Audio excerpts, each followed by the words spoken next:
All right, I think we'll go ahead and get started. It looks like the the room has populated. So thank you all for being here again, and hello and welcome to today's webinar. My name is Josh Bronson, and on behalf of CriticalArc, thank you all for being with us. This webinar is part of CriticalArc's ongoing commitment to promoting best practices in campus safety and fostering collaboration. Thank you also to Minnesota IACLEA and the Association of Chief Security Officers, or OXO, for your support of this event. Today's webinar will be a panel format and features wonderful speakers who will discuss the parallels between non-sworn officers on both sides of the pond and provide insights on effectively managing complex conflict on campus. Following the formal Q&A, we will leave some time at the end to answer as many of your questions as possible. Please feel free to ask your questions at any time, though, using the Q&A or chat features. Now to our panel. In about 5 minutes or less, I'd like each of you to describe your university, the size, number of locations, etc., your department agency, your campus community, student full-time equivalents, staff, etc., and the resources that are available to you. So I'm just going to go around my screen, and maybe Ollie, you could kick us off. Yeah, hi. Hi everyone. So Oliver Curran, I'm the head of security at University College London. University College London is pretty much slap bang in the middle of London. We have what we call the main campus, which is an enclosed area with about 45 buildings, but our total building count is about 255 buildings. So over 200 buildings exist outside of our walls, outside of our safe confines, and we're scattered across London. We do have some buildings further than that, but predominantly we're all in London. While most of our buildings are teaching and study spaces, we've got a theatre, gym, we've got 2 nurseries, 3 observatories, 3 bars, 3 museums, and about 20 plus accommodation buildings. Our brief history is that we were the first university to be established in London in 1826, and the first in England to be entirely secular, to admit students regardless of their race, class and religion. So again, from a security team point of view, we've got about 230 full-time staff members who work for the security department. Majority of these are security officers, but within that team we also have security control operators, operations management, crime prevention and personal safety advisors, security systems team. We've got locksmiths, administrators. There's only 6 of us that are actually employed directly by the university, and the rest are all contracted. From a community point of view, we've got 55,000 students, 16,000 members of staff from about 150 countries. We're pretty much 50-50 when it comes to undergraduate, postgraduate students, and also we're about 50-50 when it comes to UK and international students. Resources, again, I've mentioned the size of the team, and I think it's between people and tech, I think it's important because what we need to do, again, to provide the best service to our communities, we need to have the partnerships, the relationships and the friendships. We have a lot of those with local law enforcement and government. Through OXO, again, we've got close links to the other London institutions. We also deal a lot with the wider UK security industry by speaking to their associations. And as well, we speak internationally with associations like IACLEA. Again, because we work across 2 sectors, the security sector and the education sector, we also have lots of academic associations that we speak to regularly. And just in terms of tech, we've got over 1,000 cameras, 3,000 plus access control system doors. We've got many alarm systems, and all topped off nicely with our community safety app called Safe Zone, which some of you might have heard of. I'll leave it at that, Josh. Thank you, Ollie. And I should also say, I failed to mention, if you just want to introduce yourselves too, and sort of who you are and your title background. Yeah, so again, Oliver Curran, head of security at UCL. I've been here for 16 years. I've worked in the security industry for 28 years. I'm also the current chairman of OXO, the Association of University Chief Security Officers. So yeah, that's all you need to know about me, I think. Thank you, Ollie. Blake, let's go to you next. Yeah, we very small compared to what Ollie was saying there, but absolutely. Good morning, everybody. I should say not good morning for everybody, but morning for me. Blake Held, Director of Security Services and Emergency Management at Carleton College. Been at Carleton for a little over 7 years in the security industry, a little north of 10. Did a little stint in consulting and found my way back to higher ed. So love it, love higher ed security. For us, Carleton College, small college in Northfield, Minnesota. We're all undergraduate. We're a little over 2,000 students. We got about 1,000 acres of campus. So we're actually pretty big for when you look at our enrollment. I would say about 200 acres of that is kind of more of our buildings on campus. And then we have 800 acres of arboretum. So where our staff is, we're 11 full-time staff. We're all non-sworn staff. We have a director, a day sergeant, a night sergeant, and 8 officers in our office.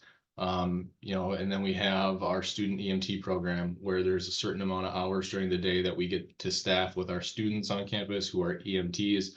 A lot of them pre-med or just want some hours going into that. So that kind of, I would say, makes our coverage a little bit bigger when we have certain hours. They can staff different events. Our officers love it because it's more of a higher advanced level first aid. So we're pretty cool that way. So I would say all of that, like we have a lot of coverage that we do on campus with it being 1,000 acres. So different intricacies there. We love it. It's a beautiful campus, but definitely some challenges there. We're 24/7, 365. We never shut down. So again, I like to say that 2 a.m. on a Saturday, we're the ones that you're going to be dealing with no matter what it is. So that's really important to kind of make sure that, stuff happens, as we all know, on this call at all times of the day. We, with being non-sworn, as Ollie was saying, like relationships are huge. We have a memorandum of understanding with our local PD, constant communication with our local police department. Northfield Ambulance, we work really closely with our local NAFERS or National Northfield Area Fire and Rescue Service. Like those are calls that I make almost weekly in a way, like just making sure those relationships are good in a way that if something happens on campus, we know we're going to need help. Hopefully people are coming, they are. We have really good relationships with being that non-sworn side. And really, it's so last thing I'll say, I mean, we really are a catch-all department for us. There's so many different things that we do in our department, and that's what we love in our department. I think everybody knows the challenge is we get calls for everything, and we have to be ready for it, and we have to understand where the resources are going. We have to make sure that, even if it's a small call to us, it's not a small call to other people. So that's really important for us to make sure that, we're on top of a lot of different things. So it's just this cross training that we've seen in the last year, especially since COVID. And the last thing I forgot to mention, Minnesota IACLEA, I'm the president currently. Minnesota IACLEA is Minnesota chapter International Association of IACLEA. Minnesota, what we've really realized is we're a little bit different than a lot of states in America, just because a lot of us are non-sworn agencies. Huge relationship. I'll go back to kind of what Ollie was saying again, is we rely on each other when we have some of these big incidents. It's amazing how many directors or different people I can call and say, hey, I got this happening right now. And they'll either have something for me or they can say, I know someone who can help you with that. So that's why I'm so excited about this. Thank you for everybody who's kind of put this together, to know that there are others out there like us that do the same thing we do. So very excited to be here. Thank you, everybody. Thank you, Blake. Jeff. Hi, everyone. My name's Jeff Brown. I am the head of campus safety at the University of York. I'm also the vice chair of AUXO, and I support Ollie in most of the things that he's doing. Sometimes we have a little bit of an argument, but we'll deal with that off campus. So I've been at the University of York for 10 years. Prior to that, I was a police officer in Western North Yorkshire. Our university has around 18,500 students and around 4,000 staff. We are 3 campuses. 2 are quite rural, but they're very open to the public. We allow anybody to go and wander around the campus, become involved with students, engage with students, and that causes our own problems. We have an inner city campus. That is a grade 1 listed building. and houses medieval studies, archaeology, and 18th century studies, which is quite appropriate because the building's Grade 1 listed. We have a 24/7, 365-day service, very similar to Blake. We are the point of contact for anything, whether that's students, staff, or visitors outside of normal hours. They deal with anything from Jamgate, which is basically a student has stolen somebody's jam and they've put it on the toast, to I've lost my TV remote control, to student deaths. Anything in between sits with my staff, and they have to be able to deal with it. And what they do is they are not practitioners, they are not paramedics, they are not the police, but what they are is a mobile signpost who can signpost a student who is in distress or in trouble to the right resource, whether that's on-campus resource or whether that's external. The training that we provide them is not sufficient to make them a paramedic, but it is enough to get them through. So the support that they get is superb. We are members of the Student and Academic Services team, and as a result of that, we also have support from 2 sexual violence liaison officers, because reports of sexual violence has gone up. So we have 2 dedicated officers that are involved in that. And we also have staff who deal with conduct and respect, and they deal with student issues of complaints. So that's the team that I've got. I enjoy working for them. We're called Campus Safety. We moved away from being a security team, and I think I'll explain that later on, but that's me. Great, thank you, Jeff. And last but not least, Chris. Again, thank you and welcome to everyone. Chris Chios, Director of Security at Winona State University. Our main campus is located in the southeast corner of Minnesota, right along the Mississippi River. My history, I've been here 8 years, actually in April here. Prior to that, I worked for the Winona County Sheriff's Office for 14 years. Started in the jail and progressed my way up to the chief deputy spot. Yeah, so we have 3 campuses. Our main one here in Winona. It's not quite the main campus. It's not quite a square mile. And then we have 2 campuses located about 40 miles away in Rochester, Minnesota. One of those campuses is located on another institution, 2-year trade school, college, and then another one is located in downtown Rochester. Our student population is about 5,700, and we're predominantly female. We're 69% female and 31% male.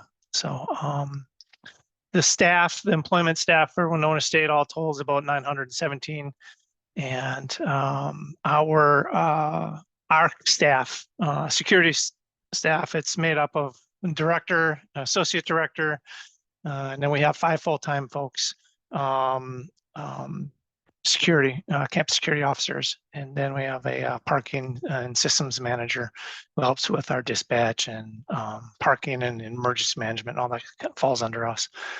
And we have currently about 15 student staff that we use to help supplement our holes with staffing levels.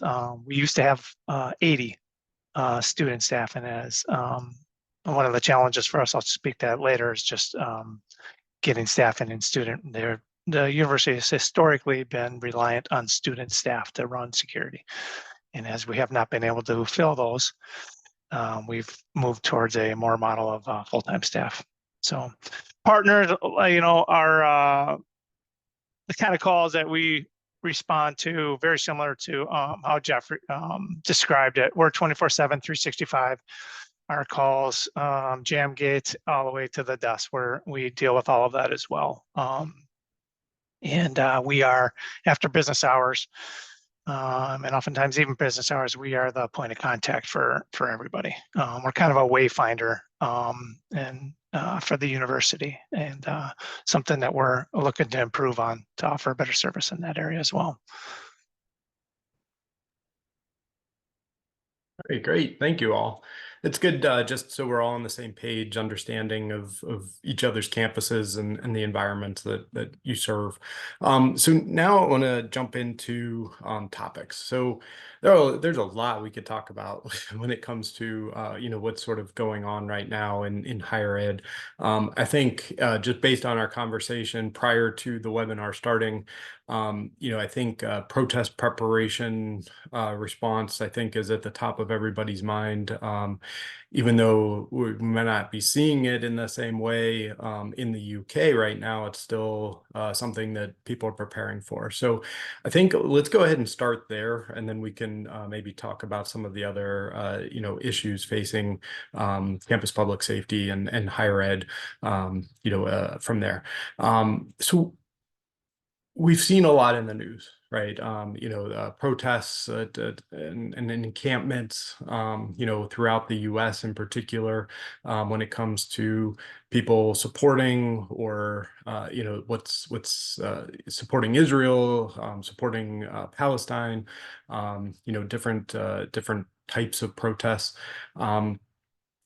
What are you all seeing on your campuses? And if you haven't seen anything like this yet, how are you preparing for these challenges? Because they are really challenging situations, really towing the line between violent incidents and First Amendment free expression in the US, and then certainly, other laws in the UK. So let's just go around and just talk about what you're seeing and how you're preparing for these sorts of things, particularly with commencements approaching and all that. So, Chris, do you want to kick things off, actually? Yeah, sure. So have we seen anything particular on campus? Not that I'm aware of. We haven't. Now there has been some organizations, community organization that some of our staff and students are part of, and they've been doing some, I guess, been standing on some of the corners or a park that's kind of right off of our main thoroughfare, kind of trying to make their message heard.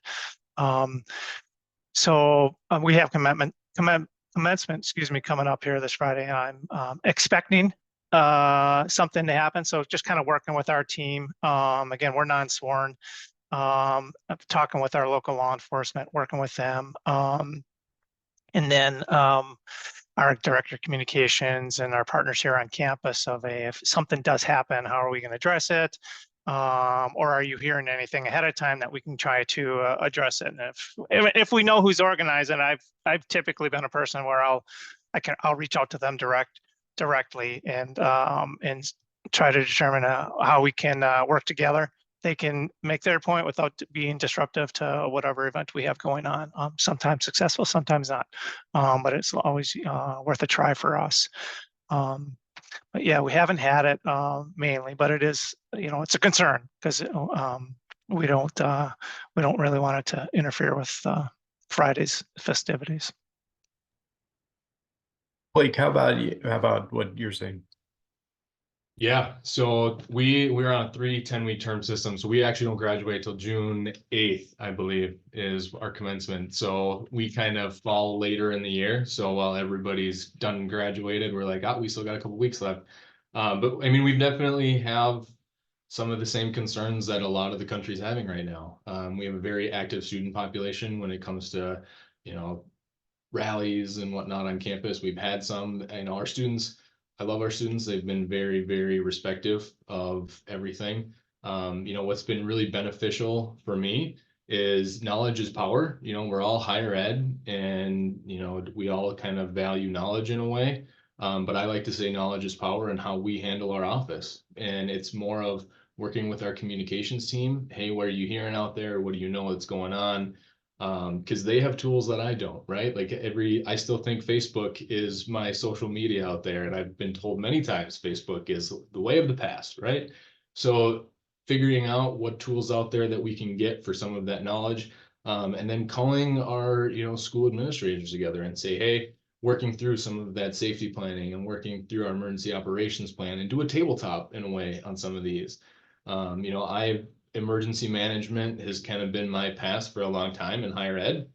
So I like doing tabletops, I like policy, I like procedure, but it's really beneficial to kind of call everybody into a room, game plan, what's our goal on this, what's a message that we want to get out, because I think what you're seeing a lot throughout the country is a lot of places, if they do have local law enforcement that they're partnering with, some of that communication doesn't get out in the right way, or there's kind of disagreement on different things to get posted. So I would say, the typical one message that goes out to your campus, and then the same thing that goes out, the same thing that the PD is going to say, same thing local media is going to say. That's been really beneficial for us handling some of these incidents, is just making sure that everybody has the same kind of playbook in a way. And that's been really beneficial. So, and also I would say then to internalize everything is having conversations with our staff.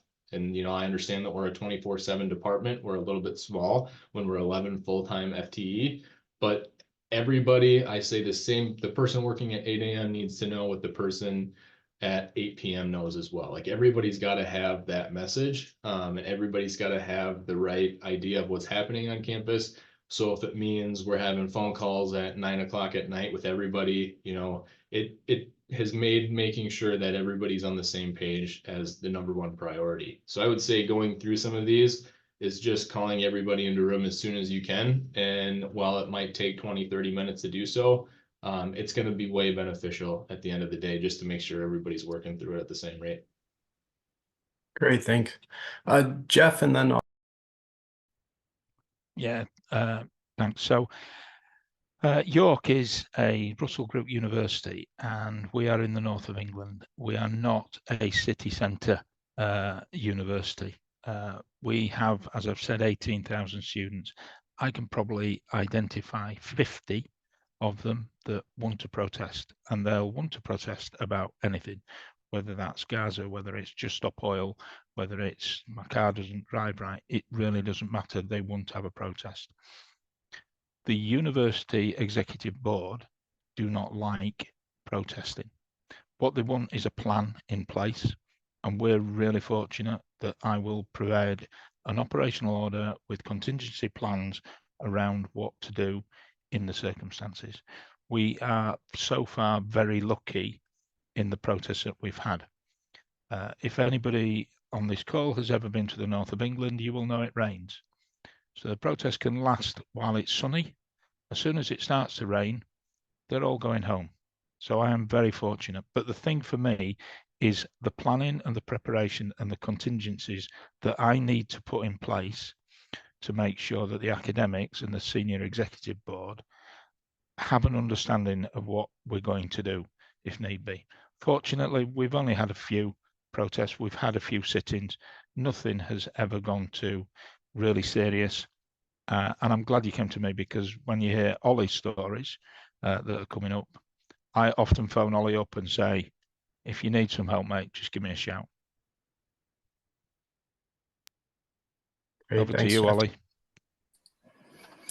Yeah, thanks. And yeah, sometimes I do ring up Jeff and say I've got a problem with jam, but he's quite good. I think the question was kind of around where we are at the moment, and I think from a UK point of view now. So as Jeff says, at UCL we get protests a lot. It's very much seen as business as usual in a way. It's never been our security's role to shut down, disrupt. We kind of facilitate in a way. We recognise, both at UCL and both at sort of legal levels that this is a kind of part of the freedom of speech. It's very much the sort of the law, the Human Rights Act, if you like. There's been something interesting in the UK for the last couple of years where I think protests, Jeff mentioned Just Stop Oil, there's a lot of protests that are kind of just really, let's just say, frustrating a lot of people. So there's a new legislation that's due out. It's the Higher Education Freedom of Speech Act 2023. It's coming out, I think it's due out on about the 1st of August. And I think that's the thing. So for us, we've got these, Blake said earlier on, you've got your protocols, you've got, each institution should have that kind of established area, so everyone knows, let's say the difference between a peaceful protest and something that might cause a threat. And I think where we are at the moment, so looking at what's happening in America with the encampments, there's a lot of concern in the UK at the moment that the UK will follow suit. And it's obviously clearly more than the UK. I'm sure a lot of other international countries are looking at that because the students want to be seen to be, working in solidarity with what's going on. I think at the moment there's fear around things like open days, graduation ceremonies, as we're saying, because in order for the students to get their message across, they want to disrupt. They want to be, sitting in a common room. It won't get that message out there. So I think for us, it's, we are kind of expecting it. What I'm seeing now, I don't know, and again, I can't speak for what's happening in America, but it's kind of, I think the question, if you like, the concern we've got is that the campus police, the campus security enacting? Is it what they're being told to do from a senior level? Because to us, the relationships we have with our students is really important. It takes years to build up a good relationship. And if I see what's happening in America, and trust me, I'm not judging, it's like if I see that and thinking if we were to react like that, we would have a problem. We would have a problem that day. We would have a problem for the next few years. We would lose trust with a lot of our with a lot of our student groups. We very much see ourselves, and again, look, we've got groups, Palestinian groups, we've got Israeli groups. Some of them will have talks, and we have to facilitate that. So in a way, what we're saying is, let's just say if a Palestinian society is having a talk, we have to let that go ahead. That is a freedom of speech. That's freedom of speech is winning. But then also what we'll have outside is, again, let's just say there's an Israeli student society and they want to protest, and that's fine. Again, we allow that to happen. We call ourselves the sort of the thin yellow line, the high vis yellow that we wear. We're keeping both going. That's going to happen and that's going to happen. Because what we're looking for is a win-win situation, both to feel like, they've had their say, and we facilitate that. And again, one of the things I think is very important for our security teams is that sort of neutrality. We're not allowed to have opinions about this sort of stuff, even though we often do. It's about the university and it's about the students having that expression. So for me, because the next day it'll be reversed, that group will be inside and that group will be outside. So for us, it's very much about facilitating that. We've always seen that. And again, going back to what we said before about relationships, to me, with these things coming up, we're having conversations, with the senior leadership team, student services, media and comms. I think media and comms is a relationship most universities over here have. It's a very strong connection to have over the last few years. HR, student unions, etc. Events. There's loads and loads of groups that we can just sit down. Yes, we talk to our law enforcement contacts. But in a way, we kind of like to say, no, we got this. These are our students on our premises.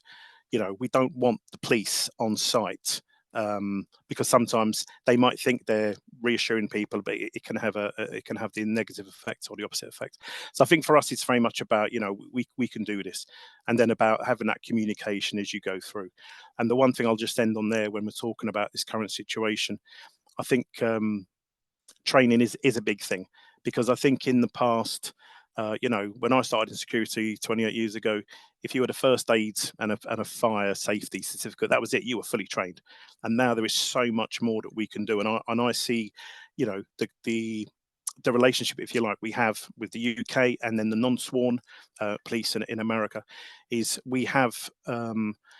There's a lot of training that we kind of have to build on. We want our students to have, want our staff to have so many different levels so that, as I've said before, a good security officer is like a Swiss Army knife. Depending on what's in front of them, they can pull out that service, if you like, that kind of training to say, yeah, I can deal with that mental health issue. I can deal with that protest. I can deal with that, if there's a sexual assault or something that we can deal with.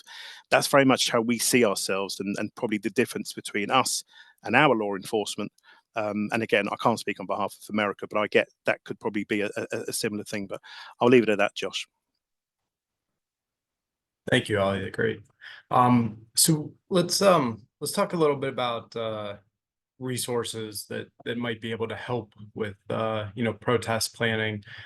What type of resources do you think would be helpful for you to have to address these sorts of challenges, protest preparation, protests actually occurring. And I'll start with you, Blake, and then go to Jeff. Yeah, by sky the limit, time and money, right? Like figuring out, all the resources at your disposal and trying to figure out exactly what that means. And I mean, I hate to keep going back to it, but communication to me is a resource that is invaluable. And whether or not it just allows us in a way to prepare for the incident before we even get there. If we know what we're walking into, and I think everybody on this call would agree, anything that you can find out before you get there will definitely have an impact on how you treat that scenario. So whether that be relationships with your students on campus, I mean, we have students who just stop in and talk to us all the time, and they might say, hey, have you heard about this? Or have you heard about that? And that is invaluable to us because we know what's going on. The relationship building that we have on campus with our students is incredible. This place is great when it comes to just we get invited to events, and they do see us as a resource when it comes to that, and it allows us to have those relationships before we walk into that scenario. So for me, communication, however that means from different resources on campus, our communications department, our local partners, working with your local partners, say, hey, what are you hearing in the community as well? And I mean, it's not just the rallies. I mean, it has anything to do with happening in your local area. And the last thing I'll say to that is really just within our state as well. I mean, we do meetings with Minnesota IACLEA 3 times a year, and just being able to hear what's happening on other people's campuses and how they handled it. That for us, I feel like we're always preparing, we're always getting ready for that next scenario. And then when it does happen, you at least have that muscle memory to fall back on. So I would say communication in a way, when it comes to resources, just something for us that is invaluable.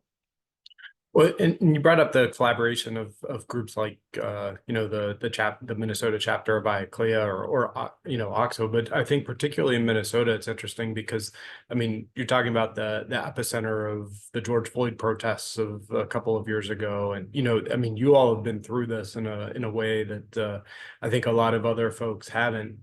So I think that communication and those connections I think it's right on point. So thank you for that, Jeff. Yeah, I want to echo Blake's scenario, really. Communication is massive. What we've done with our campus safety team is we have a 12-week rotating pattern. We've built in a training day for each team. So throughout the year, we have 4 dedicated training days, and we will identify within that year what we want to do, whether that's mental health first aid training, whether it's protest training, whether it's planning operational orders, whatever that is. All my team have the same training. So within their 12-week period, there will be 2 training days for each team. They will get the same planning and preparation. The comms that we have with our students' union is massive, because they are the people that will understand what protests are being considered. They will see it on their social media sites, and because of the relationship that we've now got with our students' union, we can plan and prepare it. We can also, like Chris does, is reach out to the organizer. We have what we call an event management form. So any student event, they should, and 99% of the time they do complete this form, which identifies the organizer. They have to provide their email and a contact number. If I think it's going to be controversial, or I think it's going to lead to something else, I want a one-to-one meeting. And I don't want a one-to-one meeting in my office. I want a one-to-one meeting in one of the cafes, having a cup of coffee and having a discussion about it, because that way we can advise them, very similar to Ollie. Freedom of speech, what they want to say is important, but it's also important for everybody else at the university to get on with what they want to do, because they may not be as involved. So I think we've got enough resources. I've got a really good relationship in relation to our senior management. And if I think it's going to escalate, I will be advising them so that we can put additional resources in place. I did 30 years in the police, so I've got a really good relationship with our local police force. And if I think it's going to escalate into the public arena, we will have a discussion with them and put resources in place prior to. Do I want our local police involved? No, I don't. We had a discussion earlier on in relation to protests. Do I want a photograph of tents or a protest and campus safety team arguing, fighting? No, I don't.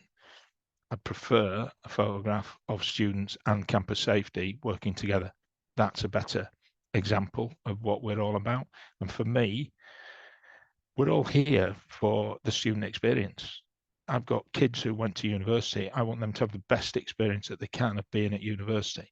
I don't want them to be disrupting or upsetting other people, and I want them to have a good experience. And I think we're all of the same mind. The benefit that I've got of OXO is I come in from a policing background. Policing is very regimented, very understood, policies. I am used to policies. If somebody gives me a policy, I'll follow it. Okay. OXO has given me the opportunity to understand the collaboration, the sharing of what other institutes do. I know that I can phone Northumbria or UCL and say, I've got this problem. We know, both Holly and I, that one of our colleagues down at Warwick was potentially going to have this issue. He opens out on our forum, and I have no doubt that he is inundated with support and options about what he can do. So yeah, I'm good with where we are at the moment. Yeah, Jeff, let me ask you about something that you said, and I definitely agree with you. I certainly would rather have a collaborative, photo of collaborate, what looks like collaboration. But how do you control that message, right? Because with social media and photos that can be taken out of context, right? Because I know I've seen it over and over again where particularly in the US, there's a student group that might be protesting, and and even if it's a message that could be considered racist, or you have a group of Klansmen walking through a town or something like that, and you see the police there with them, and it looks like they're escorting them, in support of them, but they're actually just there like they would anything, right, to protect and keep different parties away, right, to prevent any sort of harm from happening, because they don't care about the message, right? It's all about keeping things safe. So how do you control that message when photos can be taken out of context so easily? So we have a campus safety Instagram page, and everybody has the opportunity to take the photographs, but they don't have the opportunity to publish it. We put that through our university comms team so that we make sure that the message that's going out is a university-wide message rather than a personal message. And as I say, none of my team can actually add to that particular Instagram social media post. We looked at other types of social media. Instagram is the one where we go for students and engagement with students. LinkedIn is more professional for staff base. So that's how we've managed it. Okay, thank you. Chris and Ollie, switching things up just a little bit, what's the relationship like with your administration when it comes to these types of events? These can be very challenging. The messaging, like we've sort of talked about, can be messy at best. And sort of what the university stands for or doesn't stand for. You have critics on both sides.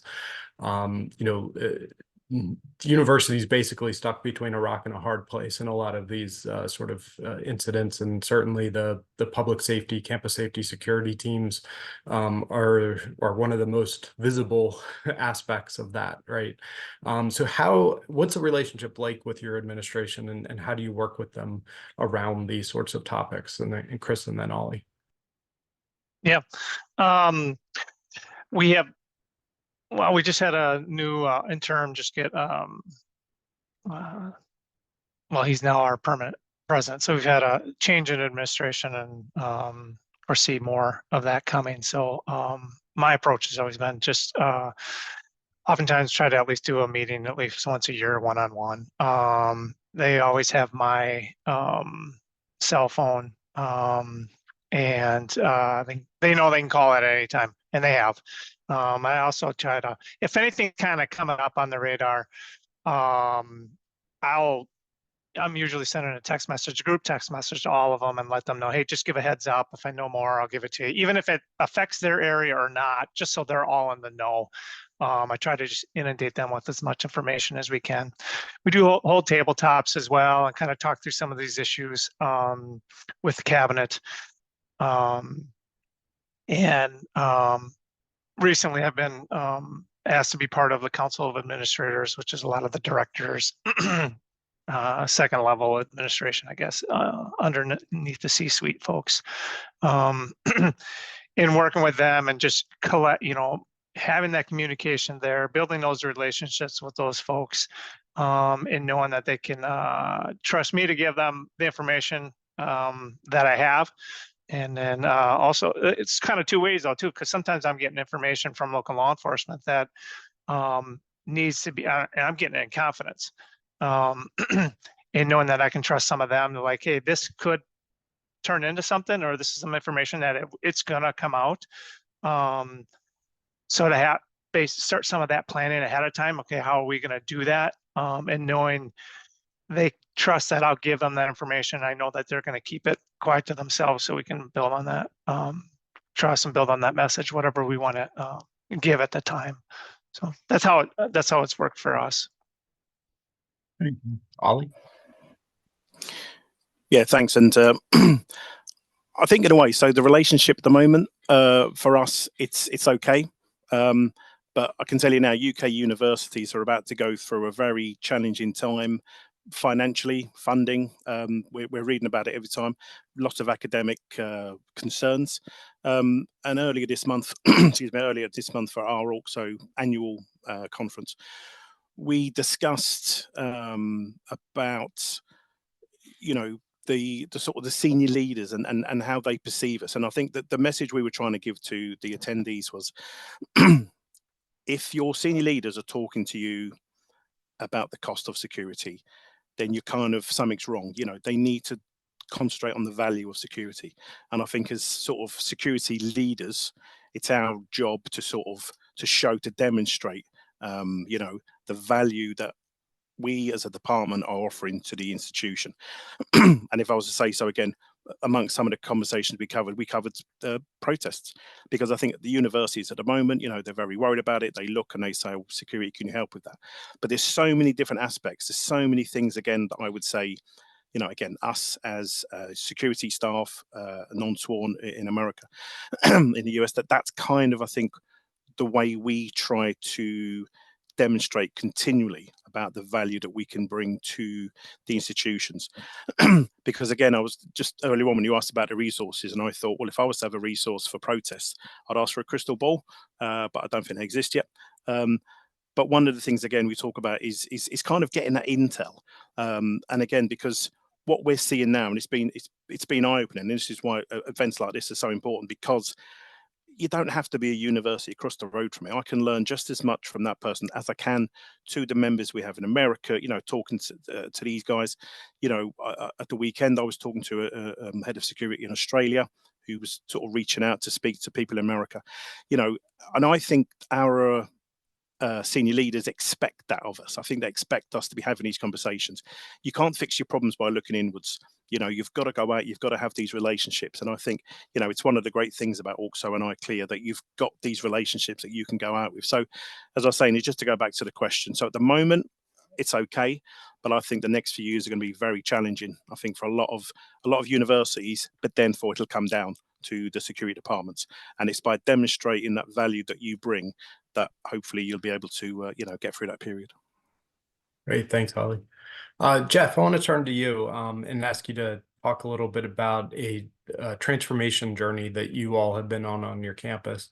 What is that consisted of, and how do you get the support of your executive and of your teams? Okay, so as I've explained, I was police officer 30 years. When I moved to University of York, there was very limited in the way that we were dressed and appeared. We were a security team who were hidden, and we basically stayed in the bunker and went out and we responded to incidents. We started working with the police and doing pop-up events so that we could talk about personal safety and how to improve things on campus. And I had a Instagram photograph, and there was the police and my team, and I couldn't distinguish between the two. We looked the same. So I went to the Students' Union and said, what do you think of this? And it was identified to me that international students and not all international students, but a lot of international students have a mistrust of security and of policing. So, and I need to change this. Then we had COVID, which in some ways was awful, absolutely. However, it gave the university the understanding of the essential nature of what security as it stood was about, because when everybody went home, the only people that were looking after the 300 buildings and the students who couldn't go home was the security team. So it became obvious to me that we needed to take advantage of that and look at how we can improve the student engagement. Students used to come to university and had very little insight into what security did. Now, students want a lot more involvement. They are a customer, and we need to be more customer focused and a customer service provision than we do securing a door or locking somebody out of a building. So I took the photograph and I went to the Students' Union and said, what do you want from us? So we looked at changing the name and we became Campus Safety. We looked at changing the uniform away from a policing uniform, and it's now purple and black. It still has to be a uniform because we need to be identifiable. We changed the vehicle fleet and rebranded that. What we then did was we were fortunate in that the location where the control room was at the time needed to be knocked down for a new building. So I ended up with a brand new Campus Safety Hub. The Campus Safety Hub has a brand new control room, which is a state of the art. Within that control room or within that Campus Safety Hub, we have a safe area for students because it is 24 hours and they can come into that building. We can see them, but they don't have to come and knock on the door and speak to us. It's just a safe location. So the timing of COVID and the knocking down of the building gave me the opportunity to do that transformation.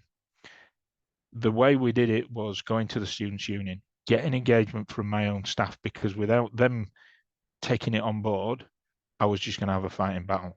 Once you've got the students and the Students' Union and your own team involved in the process, selling it to senior managers and selling the product to them was the easiest thing I've done.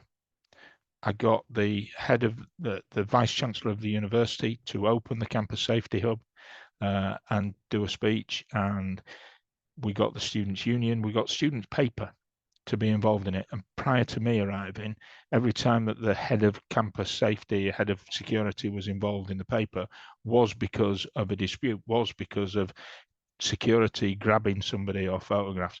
Now I have a term review with the newspaper.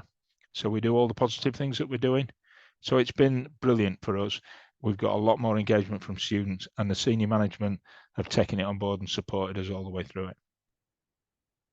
That's really great. That's a great that that's happening on your campus. I also wanted to know those, what's the impact of the transformation and how has the OXO community supported that transformation? Yeah, it's been brilliant, to be honest. The senior management have taken it. Our VC was an ex-student union president.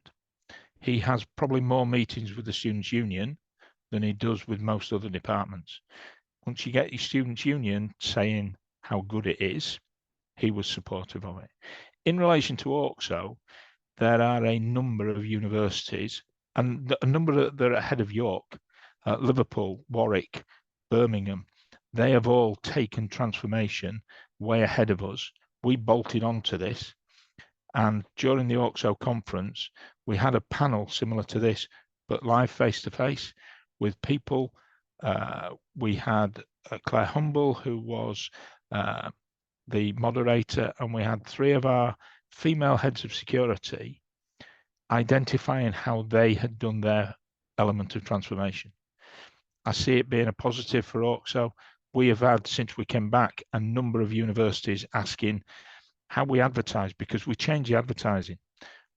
Well, it was quite interesting at the conference that Lorna, one of my team, had said that we recruited and the 8 candidates that we interviewed looked like me. That is not what we want in security. We need younger people to see security as a career path. And we've now developed that so that we've got night receptionists, we've got patrol staff, we've got supervisors, we've got managers. There is a career path available to people. So I don't want 60-year-old blokes starting their career with the university. I want 25-year-olds. So we've changed the advert and we've gone out and made sure that that advert is inclusive to everybody. And also, as I say, a number of universities have already contacted us. A number of universities are ahead of us in relation to what they're doing. So, you know, the more that we can do, the better. It's got to be the way forward. Security is a customer service. Whether you want to change the name or not, it doesn't matter. You know, in the US, you'll have sworn, you'll have unsworn. There will be police services. I went to the iClear conference last year, and that was a fantastic conference. Some of the things that were discussed there were absolutely brilliant. Fortunately for me, I don't need to get involved in shootings on campus, you know, but that's what you in America have to deal with. You know, I'm fortunate I don't have to deal with that. Certainly don't want to at the moment. So yeah, transformation is a good thing for me.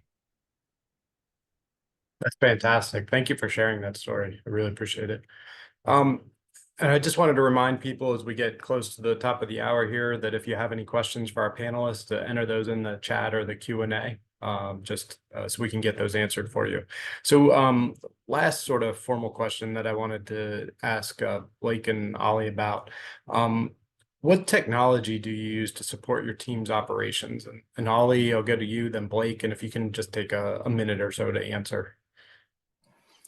Yeah, fine. I mean, as I said, technology-wise, as I said earlier on, we've got lots of CCTV and access control doors and alarm systems, and clearly Safe Zone app. I think the one other thing maybe I probably should have mentioned, because, you know, when it comes down to, as I said, the resources in a way, we've seen a development over here of the sort of the Intel apps, you know, the Intel groups that can come to us and say, you know, this is what's going to happen, whether it's to do with, you know, we've got quite a lot of animal research, you know, a research institution. And I think we use Horus because I think they operate on both sides of the pond, as we say. And they're great because, again, not only do they operate and not only do we get the information from them about what's happening at our institutions, you see it kind of, you know, nationally and internationally. And I think it's really important to do that because, as I said, it's not so much a tech piece, as I said, but it's something I think that we have used a lot really successfully because, again, it gives you that information into what is going on in this area, in this area, in this area. So, again, apart from the sort of normal tech that we're using, because we're seeing our officers now, they used to walk around with lots of different devices for patrolling and radios, and now it's all on a phone, isn't it, really? I mean, you know, our radio system on a phone, you know, our patrol system on a phone, all the apps that come with it. So I think it's, you know, to have that technology, to have an officer, because, again, nobody wants to see that kind of utility belt, you know, officer walking around. It's so interesting for us that, you know, so much is being put on that. So I'll leave it at that if that's a minute, just to say that that's the kind of a thing that we've seen developed in this country over the last year or so. That's great. Thank you. Yeah, I'll echo kind of what Ollie was saying. So, I mean, we have cameras, card access systems, right? I mean, all the technology that you would hope to have on a campus, you know, when you're coming to residential buildings and making sure stuff gets locked at certain times. I mean, we have the ability that if we need to, we can hit one button and we lock campus down, right? Like, that's all great. But I think when it comes to technology, like, we're the same way. Our office, we're key is a flashlight and a radio, and then kind of our, you know, I'd say just the way we talk to people is kind of how we de-escalate situations, because we understand, you know, you put $10,000 on a door for a card access system, and then your 50-cent door wedge will bypass all of that, right? So understanding, I mean, technology in a way it's great. It's perfect for different situations, but also knowing that there are a lot of situations that you still got to go around, check that door. You know, it feels like, you know, it's this monotonous task at the end of the day, but making sure that our doors and stuff is locked, because it also gets our people out in campus and talking to one another. So, I mean, we use a lot of technology that way. And then the last thing I'll say on that is also understanding like this, again, where we take a lot of different things in at different times of the day. that technology, if it doesn't work at 2 a.m., who do you call to make sure that it does? If it's a residential building, who are you going to call to make sure we can reset that? Or starting to figure out some of our staff, okay, where's the button that we can reset that, right? Like understanding the stuff we use, not just being able to use it, is really starting to be the way we look at things too. So Thank you all. Yeah, technology is an interesting thing. I wish we had more time. I'd want to ask you a little bit about what you're seeing around AI and its uses too, but we'll save that for another conversation. I was just at an interesting meeting with the Deputy Attorney General here in the U.S. specifically about AI and both the pitfalls and perils, but also the benefits of its use. So maybe we can do that at a later time. Sienna, I'm not seeing any questions come in. I just want to verify with you before we move on. Yeah, that's correct. I Okay. don't see anything either. Okay, great. So what I'd like to do then is just go around and just have you have the panelists share with us any final words of wisdom that you'd like to share with our participants. And I'll sort of go in reverse order of the way we started. So Chris, if you want to kick us off. Sure. Thanks. Thanks again for putting this together and inviting myself and the other gentleman on this. So I guess words of wisdom. I'm sure you're going to get a lot of wisdom from me at times, but really that collaboration and communication, that's probably been the what's worked best for me coming from law enforcement, as Jeff had reiterated, very regimented and stuff. And coming to this institution, generally people want you to do well. They want you to succeed, and just finding those colleagues both on your campus and outside of it, other institutions and such that can help with that and make that transition better, and ultimately have a better product for our clients, our customers, our students.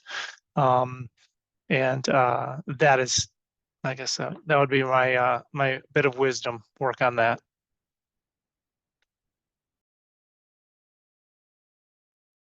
Great, thanks, Chris. Jeff. Yeah, I think the thing for me is we are all heads of security or campus safety or whatever we are. Whatever issue we've got, we're not alone. It doesn't really matter what association you're with. ICLEA, Camprosa, ORCSO. We have 38 universities in Australasia. Every one of us has dealt with it, or there will be somebody who's dealt with it. And if you're in that association, use it. It's been the biggest thing that's helped me all the way through my 10 years. So you're not alone. Yeah, it's a really great point. Just real quick, I think that's the great thing about what CriticalArc is doing with these conversations, is bringing these groups together that may not have typically worked together, right? Minnesota ICLEA chapter. I mean, this is a great stage for you all to be on to showcase some of the things you're doing, and for CriticalArc to have brought OXO and Minnesota chapter of ICLEA together, I think is really fantastic. Blake. Yeah, quickly, a lot of the same thing. Being able to look at my phone and go, okay, I know this was brought up at one of our last meetings, or I know this person just went through that. Being able to call that number, working with our local fusion centers, that knowledge is power. Somebody's been through this, I can get that from them. And it's amazing the amount of people in the state are like, yep, I'll come down and talk to you with that. We'll schedule a meeting. And it's amazing what you can get done just by making a phone call. And I think the last word of wisdom I have is, I think what we're seeing a lot in our field is we're taking on more responsibility in our office, because we are this resource. We are this way. We get to a situation, we need to make sure that we have all these resources on campus. We need to get the person to the right resource at the right time. And being able to make sure that gets expedited, I think we're starting to see that too. And a lot of places are saying that it's, it feels like we're taking on more.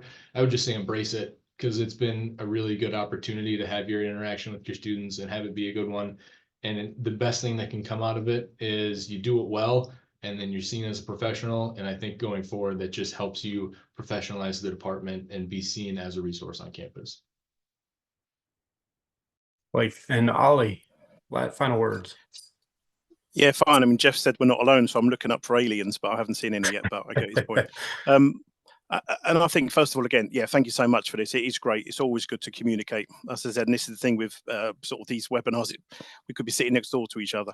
I think that the last thing I'm going to say, and again, it really echoes what people have said, you know, the person who tries to fix or tackle their problems on their own will fail. It's literally that simple. I've seen it time and time again. You need to reach out, you know, to your contacts, your neighbours, your associations, etc. And I think that's the thing. One of the issues I think we have probably again on both sides of the pond is recruitment issues. I've seen it time and time again. And I think what Jeff was saying about the transformation is key at the moment. But yeah, so I'll just leave it at that. Don't try and do it on your own. You know, reach out and speak to us. Both associations are very good at dealing with that. But thank you again. Thank you all. Thank you so much. It was a great conversation. I know I learned a great deal, and I hope you all out there did as well. Thank you all so much for being with us today. CriticalArc is committed to being a resource to you and your agencies, and we hope you found this webinar valuable. Please let us know how we can be of assistance to you in the future, and keep your eyes open for future events. Hopefully we'll be able to have some more great conversations like this and add in some additional topics. Partnerships like with Minnesota IACLEA and OXO are more important than ever, and we look forward to continuing to build and expand these relationships. Thank you all, and have a wonderful rest of your day. Take care.